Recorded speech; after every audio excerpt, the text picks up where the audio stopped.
Well friends, इस time मैं मौजूद हूँ ओकाड़ा में और हमारे जो आज के हीरो हैं वो ओकाड़ा के रिहायशी हैं।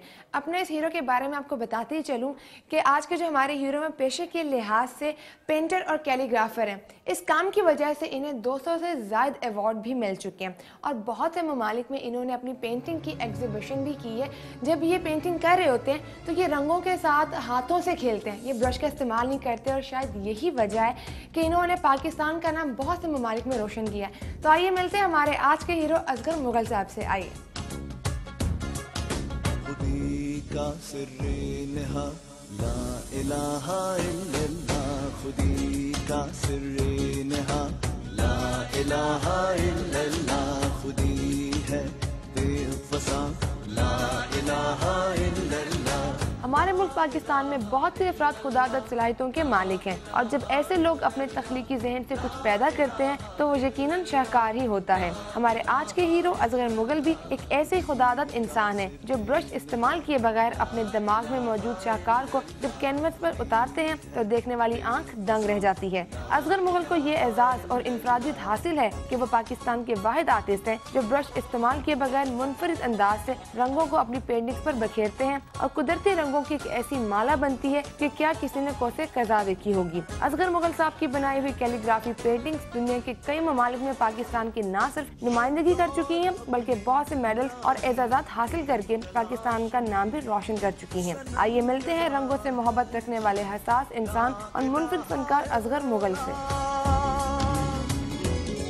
ये दौर अपने इब्राहिम की तलाश में है, सनम कदा है जहाँ ला इलाहा इल्लल्लाह। अस्सलाम वालेकुम, कैसे हैं आप? वालेकुम सलाम बेटा, अल्हम्दुलिल्लाह। अच्छा सर, मुझे पहले ये बताएं कि इतनी खूबसूरत आपने भी पेंटिंग दिखाई भी और यहाँ पे लगी भी हुई है, ये सब कलर्स, ये सब आइडिया जिसकी वजह से आपको इतने अवार्ड्स माशाल्लाह से मिल चुके हैं, ये कैसे आया? हुआ ऐसे है कि मैं मुतासर तो आलमी सतह पर जो बड़े बड़े आर्टिस्ट से उनसे काफ़ी था। मेरे जो दोस्त अहबाब थे ना, वो मेरा शौक़ देख के मुझे अक्सर जो इंटरनेशनल ख़त्तात हैं उनकी तस्वीर या पिक्चर या उनकी अखबारों की कटिंग ला के देते, मैं उनको सामने रख के उनकी कॉपी करता। वो ऐसे एक रोज़ बारिश हुई और गंदा पानी जो तकरीबन रोडों पे खड़ा होता है, मेरी दुकान भी रोड पे थी, तो वो पानी जो रुक गया ना, तो वो उस वक्त मैं साइन बोर्ड लिख रहा था। अच्छा। साइन बोर्ड लिखते हुए जब मैं वो दूसरा कलर लेना होता है ना, दूसरे कलर से लिखना होता है, उसको धोना पड़ता है कैरोट की छीन के साथ। वो मैंने धोया, धोने के बाद थोड़ा सा तेल जो है ना उसकी जड़ों में रह जाता है, उसको मैंने ऐसे कट के छंट दिया। अच्छा। वो पानी की सतह के ऊपर जब कतरे गिरे तो रोशनी पड़ी ये सूरज की, तो उसमें रंग बिरंगे रंग नज़र आने लगे। ये चीज़ देख के मैं खुदा ताला की ज़ात पे हैरान हो गया कि अल्लाह करीम तो कितना अजीम है। तो वो बेटे वो जो चीज़ थी ना, वो मेरे जहन में ऐसी बैठी कि मैंने उस पर रिसर्च करनी शुरू कर दी। अच्छा। और तकरीबन कोई 15-16 साल की मेहनत के बाद वो रिसर्च करने में मैं अल्हम्दुलिल्लाह कामयाब हो गया।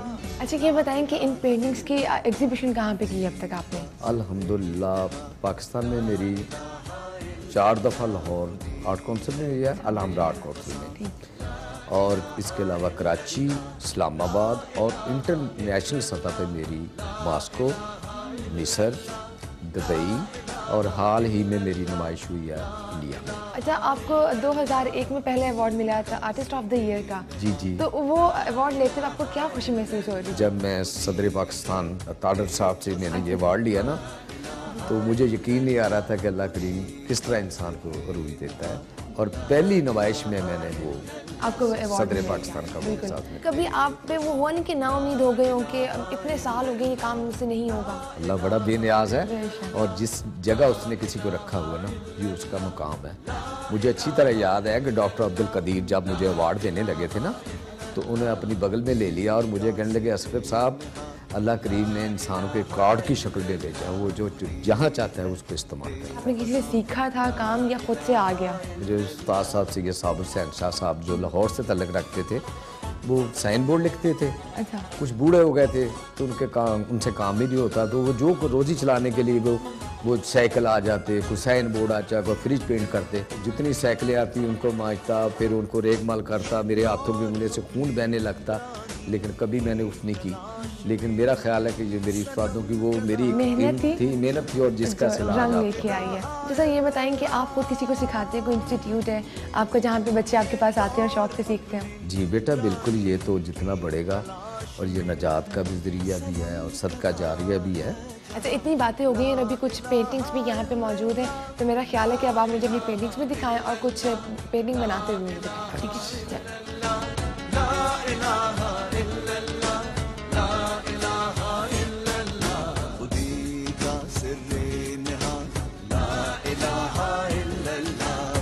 अच्छा जी, ये असगर साहब तमाम आपकी पेंटिंग्स हैं जो यहाँ पे बनी, ऑर्डर पे बनी है या फिर आपने शौक में बनाई है? सब ऑर्डर की हैं ये, सब ऑर्डर हाँ, सब ऑर्डर की हैं।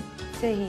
तो लोग आपको बताते हैं कि अच्छा ये मुझे ये आयत चाहिए या इस तरह से क्या मुझे पुरानी आयत है, मुझे बेटे बहुत बड़ी किताब है ये, तो सिलसिला मेरा ख्याल मेरे से पूरा ही नहीं होता है।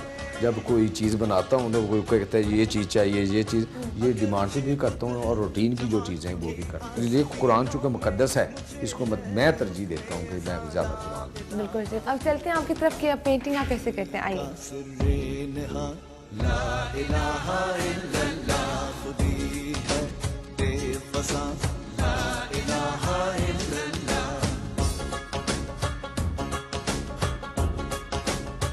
वालेकुम सलाम। क्या नाम है आपका? नवीद मुगल। नवीद। अच्छा नवीद, आप अभी आपके वालिद साहब ने कहा था कि आप इनकी हेल्प करते हैं ये बनाने में, तो इन्होंने आपको सिखाया था या आपने खुद ही शौक में आ गए थे? नहीं, मैं शौक में, मुझे बहुत था काम करने का, क्योंकि मैंने वैसे भी BCS किया हुआ है, तो मैं कंप्यूटर कॉलेज में पढ़ाता रहा हूँ। लेकिन जब ये काम की जो काफ़ी ज़्यादा डिमांड हो गई तो फिर मैं अपने अब्बू के साथ अटैच। जी। ये किस चीज़ से बना रहे हैं आप? ये पेस्ट ही है कलर का।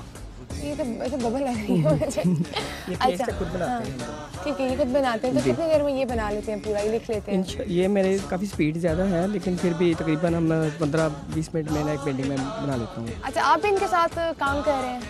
जी जी, मतलब इनके साथ साथ चल रहे हैं? साथ कर रहा हूँ। इंटरनेशनल नुमाइशों में भी हिस्से लिए हैं, क्योंकि जहाँ से साहब जाते हैं साथ लेके जाते हैं, एज शागिर्द भी लेके जाते हैं। हाँ जी। अच्छा शामिर साहब, इनका दोस्त होने के नाते को क्या फ़ख्र महसूस होता है? मुझे असगर साहब ने एक दफ़ा कहा कि मैं ऊपर काम करता हूँ तो तितलियाँ आ जाती हैं, तो वो ऊपर बैठ जाती हैं, तो वो असल में रंग गीले होते हैं, तो वो उनके साथ चिपक जाती हैं और वो उनकी डेथ हो जाती है। तो इस तरह वो मुझे बहुत दुख होता है। तो मैंने असगर साहब से कहा कि ये आपके रंग जो हैं ये पक्के और सच्चे हैं, तो तितलियाँ जो हैं उन्हें उन पे प्यार हो जाता है, वो कुदरती समझ पे उन पर बैठती हैं और आप परेशान ना हुआ करें, वो आपके रंगों पे मर मिटती हैं। क्या बात, इतनी खूबसूरत बात।